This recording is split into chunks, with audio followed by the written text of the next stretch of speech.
In a small town in Arizona, the police were slow to respond. Everyone knew it, and someone took advantage of it. First, dogs started disappearing in the neighborhood, then cats. People heard someone walking around their yards at night, but they chalked it up to strays. One day, Susan noticed her back gate was open every night. She closed it. She checked. But in the morning, it was open again. She installed a lock. The next day, the lock was carefully removed and lying nearby. There were no signs of forced entry. That night, Susan heard a voice from the street. "I'm just checking to see if you're home." She called the police. They told her patrol would arrive in an hour. He knew it. When the police finally arrived, they found a hole in the yard, a shallow one. It was as if they'd only just begun digging. A week later, a man was found living in an abandoned house in the city. He had yard plans, timestamps, and a list of addresses. Under the heading Susan was a note. "Scared too soon." A family rented a house on the outskirts of Ohio. The landlord warned them right away. "The basement is locked. It's full of old things."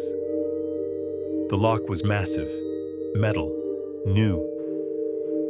A month later, their son began to be afraid to go down the stairs. He said there was a warm draft coming from under the basement door. Sometimes at night, they heard knocking, quiet, rhythmic. The family thought it was the pipes. One day, the father noticed that the lock had been replaced. The shape remained the same, but the scratches were different. He tore the door off. There were no old things in the basement. There was a furnished room, a mattress, chains, water bottles, footprints, and another door. Smaller, no handle, only on the outside.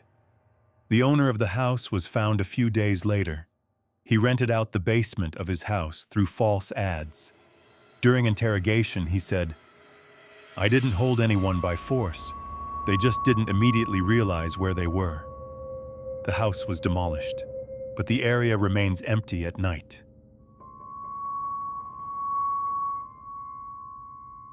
On Texas highways, truckers often help each other. It's an unspoken rule. One night, one of them saw a car on the side of the road. A woman was sitting inside. The headlights were on. The doors were closed. He knocked.